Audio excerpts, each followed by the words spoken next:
আপনাকে একটা কথা বারবার বলেছি যে খুবই শীঘ্রই এই অবৈধ দখলদারের পতন হবে। আপনি তো জানেন যে সেনাবাহিনীকে ম্যাজিস্ট্রেসি ক্ষমতা দেওয়া হয়েছে এবং কিছুদিন আগে ক্যান্টনমেন্টের কেন্দ্রিক যেসব নিউজগুলো এসেছে, সেনাবাহিনী প্রধানকে অপমান করবার কারণে প্রচুর ট্রুপস মোতায়েন করা হয়েছিল, অনেক ব্যারাকে আপনার ছুটি বাতিল করা হয়েছিল, সেগুলো আজকে থেকে 3-4 দিন আগের ঘটনা। দখল তো আসলে সেনাবাহিনী করবে না, সেনাবাহিনী যদি কখনো করে সেটা পুনরুদ্ধার করবে সব। মানে সেনাবাহিনী যদি লেটসে, আমি যদি ধরা যাক যে আমাদের আজকের এই এই চিন্তার জায়গাটা বা এই ফ্রেমের জায়গাটা যে এত সেনাবাহিনী সেখানে এসেছে, সরকার টেক ওভার করবে কিনা, সরকার টেক ওভার করবে এই অবৈধ যারা আছে তাদেরকে, তাহলে সেটা কিন্তু আপনার পুনরুদ্ধার হয়, সেটা দখল হয় না। দখল করেছে ইউনূস সরকার। ফলে যদি সেনাবাহিনী এটা করে, আমি তো খুবই অ্যাপ্রিসিয়েট করবো ব্যক্তিগতভাবে। আমি ইনফ্যাক্ট আমি সত্যি কথা বলতে চাই, আমি তো চাই যে এই সরকারকে হটিয়ে দিয়ে যদি সেনাবাহিনীও ক্ষমতা নেয়, আমি কোনো আপত্তি দেখি না, কারণ সেনাবাহিনীর কাজ হচ্ছে বাংলাদেশের সার্বভৌমত্ব রক্ষা করা। তো বাংলাদেশে যারা একটা নির্বাচিত সরকারকে হটিয়ে দিয়ে এখানে আপনার দখলদারিত্ব কায়েম করেছে, তাদেরকে সরিয়ে দেওয়াটা এটাই একটা স্বাভাবিক প্রক্রিয়া বলে আমার মনে হয়। এবং আমি কিন্তু আপনার এই প্রোগ্রামে অনেকবার বলেছি যে আমি আপনাকে কখনো একটা সুনির্দিষ্ট তারিখ দেইনি, আমি আপনাকে কোনো সময় দেইনি, কোনো দিন তারিখ কিছু বলিনি, কিন্তু আমি আপনাকে একটা কথা বারবার বলেছি যে খুবই শীঘ্রই এই অবৈধ দখলদারের পতন হবে। এবং আমার ধারণা, আমি যদি মানে আমার অ্যাসেসমেন্ট ভুল হলে সেটা অন্য ব্যাপার, আমার অ্যাসেসমেন্ট হচ্ছে এদের 1 বছরও পূর্তি করতে পারবে এমন আমার মনে হয় না। মানে মনে করি এই মেয়াদ যাবে না বলে আপনি মনে করছেন। কিন্তু এই যে মোহাম্মদ ইউনূস, আমি যা দেখছি, আপনাকে আমি শুধু একটা কথা বলি, একটা উদাহরণ দেই। সেটা হচ্ছে যে বাংলাদেশের সাধারণ মানুষের এখন একটা মাত্র চাওয়া, আমি আপনাকে পালস বলছি সাধারণ মানুষের। সাধারণ মানুষ 5ই অগাস্টের পরে অনেকেই বিভ্রান্ত হয়েছিল, তারা ভেবেছিল যে আচ্ছা ঠিক আছে, দেখি এরা নতুন, এরা কিছু করতে পারে কিনা, এই ধরনের একটা ব্যাপার। কিন্তু এরপরে যে হত্যা, ধর্ষণ, লুণ্ঠন, চুরি, ডাকাতি, ছিনতাই, এই সমস্ত কিছুর পর এখন যখন দেখছে এরা রাজনৈতিক দল গঠন করছে, এই যে আপনার এই টোকাই সার্জিস আলম, সে আপনার 500 গাড়ির বহর করে সে তার গিয়েছে, অথচ গত বছরের ঠিক এই দিনে ঈদের আগে সে আপনার বাড়িতে যেতে পারছিল না, তার টাকার অভাবে সে বাড়িতে যেতে পারছিল না, আজকে সে 500 গাড়ির একটা পুরো শোডাউন করেছে। সুতরাং সাধারণ মানুষের পালস কি জানেন? বাংলাদেশের সাধারণ মানুষের পালস হচ্ছে সেনাবাহিনী যদি টেক ওভার করে কিংবা রাষ্ট্রপতি যদি ইমার্জেন্সি দেয়, এটা হচ্ছে সাধারণ মানুষের মনের কথা। আমার সাথে তো প্রতিদিন শত শত মানুষের কথা হচ্ছে, আলাপ হচ্ছে, বিভিন্ন গ্রুপে যাচ্ছি, এবং একদম যারা ধরেন পার্টি যান না, সাধারণ মানুষ, তারা বলছে যে তারা একটা স্বস্তির নিঃশ্বাস ফেলে যদি সেনাবাহিনী এই ইউনূসকে হটিয়ে দিয়ে তারা শাসন ব্যবস্থাতে যায়, কিংবা তারা আপনার একটা তত্ত্বাবধায়ক সরকারের ব্যবস্থা করে এবং অ্যাজ সুন অ্যাজ পসিবল একটা ইলেকশনের ব্যবস্থা করে। কিন্তু পদক্ষেপগুলো নিচ্ছেন বা তিনি যে কথাবার্তাগুলো বলছেন, সেগুলো কি একটা গঠনমূলক কথাবার্তা? তিনি বলছেন তিনি নাকি নেপাল থেকে বিদ্যুৎ আনবেন, সেখানে আবার তিনি ভারতকে মাঝখান থেকে মিউট করে দিয়ে, সেটা কি কোনোদিন সম্ভব? এই কথাবার্তাগুলো কি কোনো একজন দেশের প্রধানের মুখে মানায়?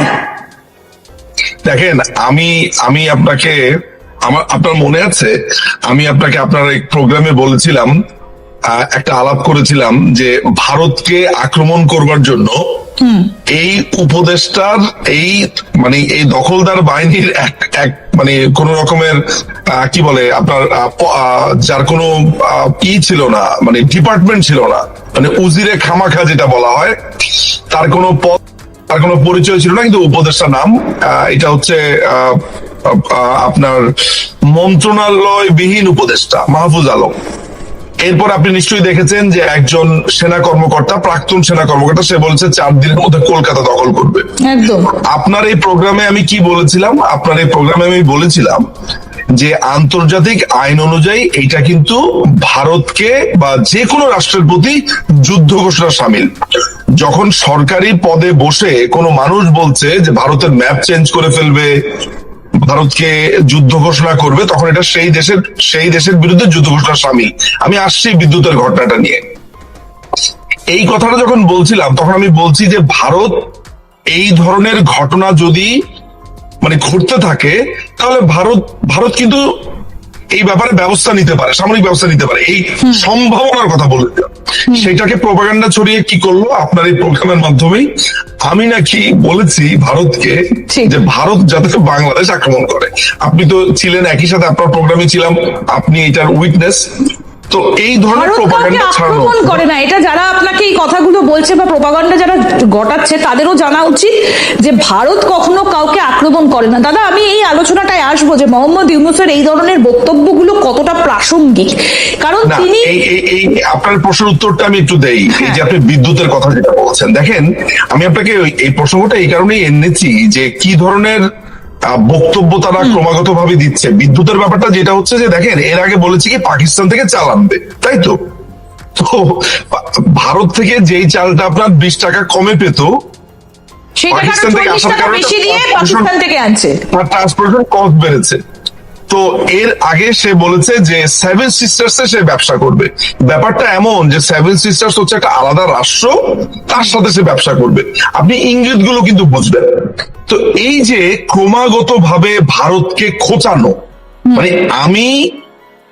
আমার ঠিক কোন রিজনে বাংলাদেশ রাষ্ট্রটি ভারত রাষ্ট্রকে শত্রু রাষ্ট্র হিসেবে বানাচ্ছে, আবার সেই ভারতকে ভারতের প্রধানমন্ত্রীর সাথে একটা অ্যাপয়েন্টমেন্টের জন্য এই এপ্রিলের 3 আর 4 তারিখে যে প্রোগ্রামটা, হ্যাঁ, সেখানে নরেন্দ্র মোদীর কাছে তিনি কথা বলতে চান, অ্যাপয়েন্টমেন্ট খুঁজছেন, বারবার আবেদন করা হচ্ছে না। কিংবা এই যে চীনের সঙ্গে এত ভালোবাসা, এত প্রীতি, চীনে তো উইঘুর মুসলিমদের সম্পর্কিত একটা ইতিহাস রয়েছে, সেটা নিশ্চয়ই মোহাম্মদ ইউনূস জানেন, তিনি তো নোবেল লরিয়েট।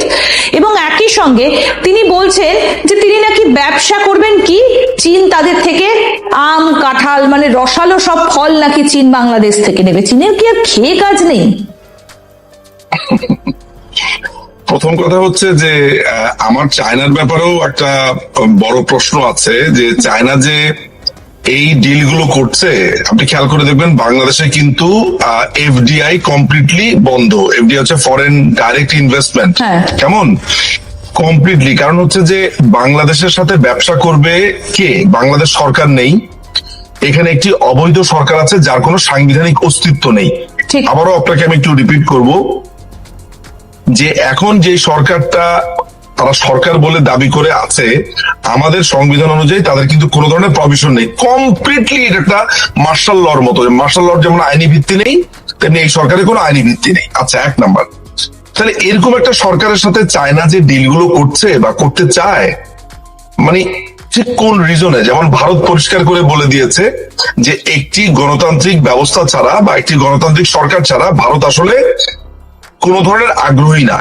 এটা আসলে শত্রুতা না, এটা কোনো বৈরিতাও না, এটা হচ্ছে খুবই স্বাভাবিক একটা প্রক্রিয়া একটা রাষ্ট্রের জন্য, যে আপনার কোন ধরনের সাংবিধানিক কাঠামো নেই।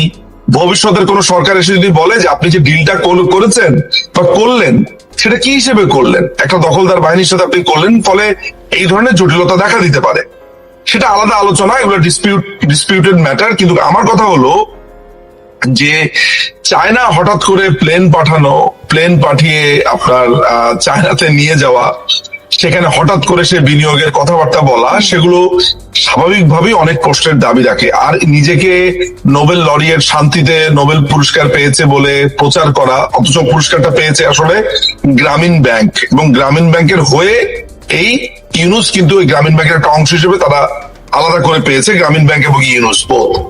ফলে গ্রামীণ ব্যাংকের কথা কিন্তু কখনো আসছে না। এই যে বলা হচ্ছে যে শান্তির জন্য, এই যে দিনের পর দিন চায়না আপনার উইঘুর মুসলিমদেরকে টর্চার করছে, তাদেরকে সেখানে কোনো ধর্মীয় রীতি তো পালন করার কথা আপনি জানেন, যে নাম ব্যবহারও সেখানে নানান ধরনের রেস্ট্রিকশন আছে, আপনি জেনে থাকবেন।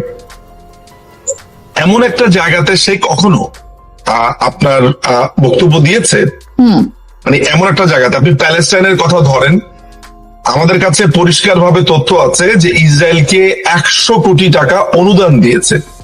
মানে ইসরায়েলের সাথে সম্পর্ক ভালো বা খারাপ সেটা একদম কমপ্লিটলি একটা আলাদা আলোচনার জায়গা হচ্ছে যে যেই লোকটা নিজেকে শান্তির দূত বলে বলছে, যাকে শান্তির জন্য নোবেল প্রাইজ দেওয়া হলো, সে এমন জায়গাতে অর্থ বিনিয়োগ করছে বা যাচ্ছে যেখানে রীতিমতো মানবাধিকার লঙ্ঘন হচ্ছে। আপনি কি কখনো তাকে দেখেছেন যে রোহিঙ্গাদেরকে নিয়ে কথা বলতে, একদম প্যালেস্টাইনিদেরকে নিয়ে কথা বলতে। আমি এই জায়গাটায় আসবো দাদা, সেটা হচ্ছে যে রোহিঙ্গাদের নিয়ে যার এত মাথা ব্যথা, অ্যান্টনিও গুতেরেসকে তিনি নিয়ে আসলেন বাংলাদেশে যাদের হয়ে কথা বলতে, কিন্তু এই যে সংখ্যালঘুদের ওপর যে আক্রমণগুলো হয়েছে, বিশেষ করে হিন্দুদের ওপর, একটা বড় সেই কথা তিনি বলছেন না। তিনি তো শান্তির দূত, তিনি তো নোবেল লরিয়েট বলে নিজেকে বারবার জাহির করছেন। আমি এই ক্ষেত্রে আসলে আপনাকে উচিত ছিল আমার একটা ডকুমেন্টস আগে থেকে একটু পাঠানো। এটা আমার জন্য খুবই একটা ইম্পর্টেন্ট, আপনাকে একটা তথ্য দিই, আমি আপনাকে ডকুমেন্টসটা পাঠিয়ে রাখি যদি আপনি মনে করেন। সেটা হচ্ছে আমি একটা অর্গানাইজেশনের সংবাদ পেয়েছি, এটা আপনাকে তথ্যটা এই এই প্রোগ্রামের মাধ্যমে আমার মনে হয় একটু দিয়ে রাখা ভালো। আমি আপনাকে অলরেডি পাঠিয়ে দিয়েছি। সেটা হলো ইন্টারেস্টিং ঘটনাটা যেটা হলো সেটা হচ্ছে আরনা নামে, আরাকান রোহিঙ্গা ন্যাশনাল অ্যালায়েন্স নামে একটা দল গঠন করা হয়েছে, যেই দলে অদ্ভুত ভাবে আপনার ডক্টর ইউনুসকে ভাইস চেয়ারম্যান করা হয়েছে, এবং সেটা 2022 সালে। এখন আপনি আমাকে জিজ্ঞেস করতে পারেন যে এটা আমি কোথায় পেলাম। এইটা আমি পেয়েছি আপনার এই আমেরিকার যে আপনার যে আমেরিকাতে রেজিস্টার হয়েছে, তো আমেরিকার যে সাইট গুলো আছে, পররাষ্ট্র মন্ত্রণালয়ের যে সাইট, সেখানে আমি পেয়েছি। আমার কাছে জিনিসটা খুবই অদ্ভুত একটা ব্যাপার। আমি এই পুরো গ্রুপটা দেখে বা এই অ্যালায়েন্সটা দেখে একটু অবাক হয়েছি যে ইউনুস কিন্তু কোনোদিনই বাংলাদেশে যে এত রোহিঙ্গা এখানে এসেছে, মাননীয় প্রধানমন্ত্রী শেখ হাসিনা তিনি যে এত রোহিঙ্গাকে এখানে স্থান দিয়েছেন, জায়গা দিয়ে, আমি কিন্তু কখনো শুনিনি ইউনুস আপনার কখনো এদের পক্ষে কথা বলেছে, এদেরকে দেশে ফেরতের জন্য কোনোদিন কথা বলেছে, নেভার। আপনি কোনোদিন এটা শুনবেনও না, জানবেনও না। কিন্তু দেখা যাচ্ছে যে এই গ্রুপের ভিতরে আবার সে ভাইস চেয়ারম্যান হিসেবে তার নাম আছে। ডকুমেন্টস আপনি দেখে নেবেন। এটা একটা আমার জন্য অদ্ভুত একটা ব্যাপার। তো এই যে আপনার চায়নার সাথে ডিল, এই যে চায়নাতে যাওয়া, আমার ব্যক্তিগত ধারণা যে এইটা বাংলাদেশে আরেক ধরনের নতুন জটিলতা তৈরি করবে অন্যান্য অনেক রাষ্ট্রের সাথে। কিন্তু এই যে নেপাল থেকে বিদ্যুৎ আনার কথা বলছেন, সেটাও কি চীনের সূত্র ধরে? কারণ আমরা জানি যে চীনের সঙ্গে নেপালের সম্পর্ক এই মুহূর্তে দাঁড়িয়ে খুব ভালো। এক্স্যাক্টলি এইটা, এবং দুটো জিনিস আপনাকে মাথায় রাখতে হবে। একটা হচ্ছে যে নেপালের সাথে সম্পর্ক ভালো, নেপালের সাথে বিদ্যুৎ আনার কথা বলছে, এবং আরেকটা ইন্টারেস্টিং ব্যাপার হচ্ছে যে ইউনুস সরকারের কিন্তু এই অবৈধ ইউনুস সরকারের সাথে কিন্তু এই যে মিয়ানমারের যে বিদ্রোহী যেই গোষ্ঠীটা আছে তাদেরকে কিন্তু নানান ভাবে সহযোগিতা করে চলছে, যেটা আরেকটা আন্তর্জাতিক অপরাধ। অর্থাৎ সেখানে অস্ত্র সাপ্লাই থেকে শুরু করে নানান ধরনের তাদেরকে লজিস্টিক সাপ্লাইয়ের ব্যাপারে আমাদের কাছে এই সংবাদটা আছে।